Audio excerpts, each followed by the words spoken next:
Hi, Jason. I hope you're well. I was just wondering if you had signed those divorce papers yet. I wouldn't ask. It's just that my lawyers were waiting to finalize everything up. Oh, hi, Fleur. Yeah, sure. I haven't signed them yet, but I can get them done into you by the end of the day, if that's okay. Yeah, that should be fine. So, how have you been? Yeah, I've been okay. Just working as usual. How about you? How's the new job treating you? Oh, yeah, it's going good. I've settled in nicely, made a few friends.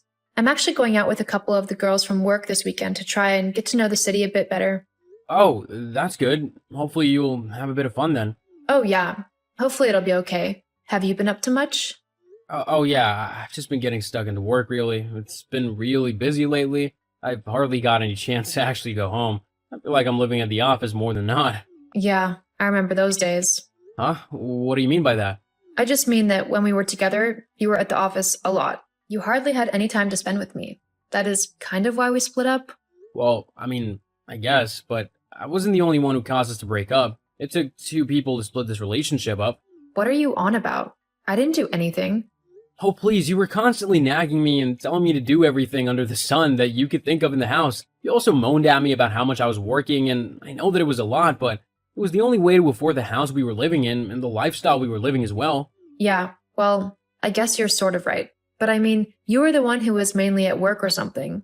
Although, I guess my new job opportunity didn't help things. Yeah, that had you out of the house a lot more once you had decided that you were going to take it. I'm happy for you, but it was the final nail in the coffin for us.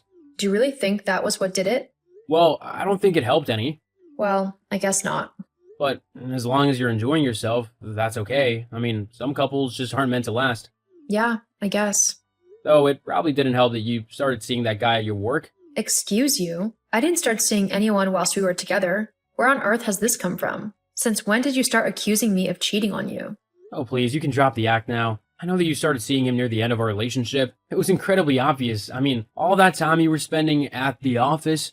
Did you really think that you had me fooled? It wasn't a very good lie. I wasn't lying. I was at the office and I was working. I would never cheat on you. Or anyone I was with for that matter. I'm definitely not that kind of person. Then why were you spending so much time with him? Every other word out of your mouth at the time was how you and, what was his name again? George? His name was Joe. Ah, that's right, Joe. All you could talk about was how you and Joe had so much work to do and how you both needed to pull loads of overtime to get your work done on time. If there was ever a more blatant lie or poor cover-up, then that was it. No one spends that much time with someone, even if it's for work, if they don't like the person that they're with. Well, of course I liked him. Joe is my friend. We worked together for quite a few years as we both started at the same time. We helped each other through a lot of difficult times, both in our jobs and in our personal lives. In fact, I knew Joe before I'd even met you.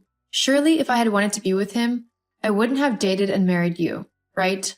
Well, not necessarily. He might not have been available at the time when we met, and then when he became single, that's when you decided to start your relationship with him. Regardless of if you were already married at the time or not.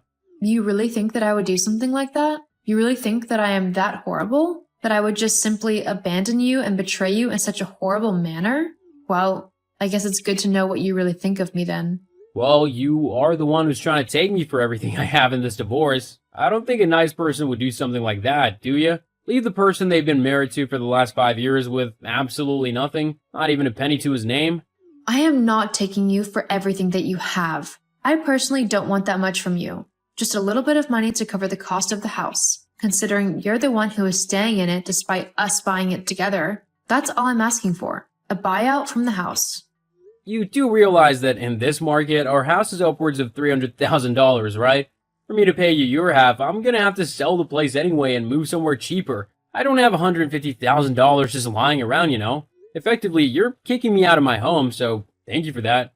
Jason, I'm sorry if that's what happens, but I put money into that place as well. How is it fair for you to keep the house and I get nothing, despite me putting a load of money into it as well? And not just in the initial buying of it, but the bills and the interior decorating of it. Most of those furnishings and things that actually make the house look nice were bought by me. And yet, I'm not asking for those back. The most I want is the money that I am legally owed. It's not cheap moving to an entirely new state, you know. Plus, living in a city is twice as expensive as in a town, like where we are. I need financial aid so that I can actually live in the place where my job is. I don't think that's something that's unreasonable to ask. Well, I think it is, especially when it forces your husband out onto the streets.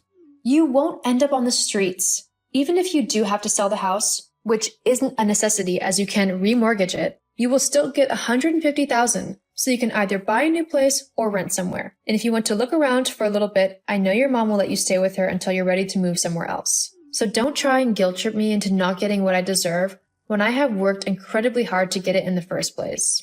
Whatever, I don't care anymore.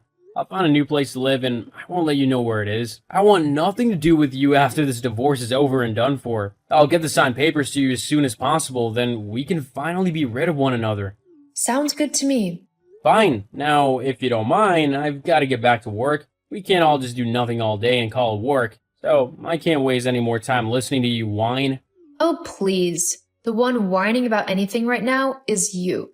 Keep believing that if you want to, but we both know the truth here. Yeah, I think we do. Bye. Bye.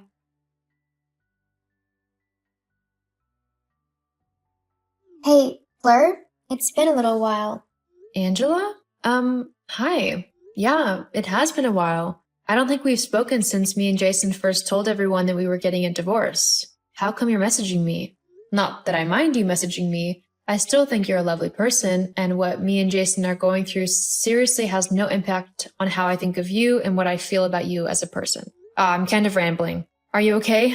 Is there a specific reason you messaged, or did you just want to talk? No, there was a reason. Jason was in a car accident. Huh? And he is critically injured. Hang on. What? How is that possible? I was literally just talking to him this afternoon. How on earth has this happened?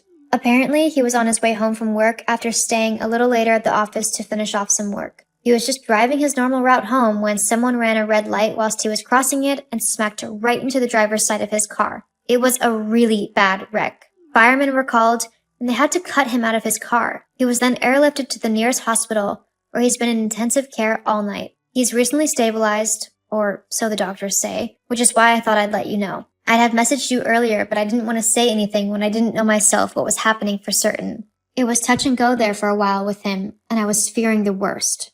Oh, Angela, that's okay. I just wish I could have been there to give you a bit of comfort and to make sure you were okay. Or, well, as okay as you can be in this kind of situation. Thanks. So he's stable now? What did the doctors say? How bad are his injuries? Well, they haven't told us everything, but they did say that What? What is it? he's going to be paralyzed from the waist down for the rest of his life. What? Yeah, he got pinned or something in the car and it damaged his spine. He's not going to be able to walk again. Oh, that's awful. I don't know what to say. I just can't believe this has happened to him. He was perfectly fine this afternoon. I mean, we even got into an argument. Oh no. I don't want my last words to him to be an argument. I've got to come and see him. But aren't you in a completely different state now? It'll take you ages to make it back. It doesn't matter. I'll get the next flight out back home. I've just got to come and see him. I can't just leave him on his own, especially not at a time like this. Well, okay then. But the doctors aren't actually letting people in to visit him yet, so you don't need to rush about too much. He's only just come out of intensive care, so they'll be monitoring him for a while yet, and I doubt anyone will be able to get in to see him until at least tomorrow. Well, just keep me posted. I'll let you know once I've managed to get a flight and I'm on my way, okay? Okay. Thank you, Fleur. No, thank you, Angela, for letting me know what's happened. I know it's not easy, what with me and Jason and the divorce, and you probably think the worst of me, but I can't tell you how thankful I am to you that you let me know what's happened. Well, I'll see you soon. Of course. And if anything changes in the meantime, just let me know. I'll have my phone on me at all times. And if you're able to see him before I get there, and if he's awake, just let Jason know that I'm on my way. Okay. Well, goodbye. Goodbye.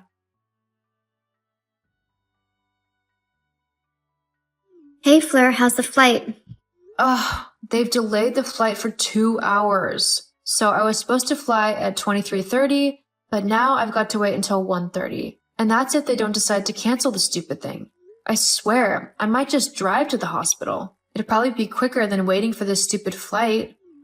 Well, it's okay. You'll get here when you get here. We don't want another accident to happen by you rushing too much. You're right. I'm just frustrated and worried. How is he doing? Actually, he's woken up. He's asked me to send you some messages on his behalf. He's awake? That's great. How is he feeling? He's a little groggy, but that's to be expected from all of the pain medication. He's been asking after you, though. You just tell him that I'll be there soon, that I'm trying my hardest to get to him, and that he doesn't need to worry, as I'll be there within the next few hours. Okay, I'll let him know. Also, tell him that I'm sorry about the argument earlier today. I didn't want to get into a fight with him, and it all just got a little heated. I'll also apologize in person when I get to the hospital, but I just wanted him to know I was sorry. He says that he's sorry as well. He said some things that were totally out of line and that he doesn't believe in at all. It's okay. We both said things we didn't mean, like how I want him out of my life. I don't want to lose him. I love him. He says that he loves you too. God, tell him that I've missed him these last few months, that I absolutely hate my new job and the city that I'm living in. I just want to be back with him. That's all I want. Jason says that's all he wants as well. He's missed you too. Okay then, we'll sort it out. But for now, tell him to just rest. I'll be there soon and I won't ever leave him again. Never?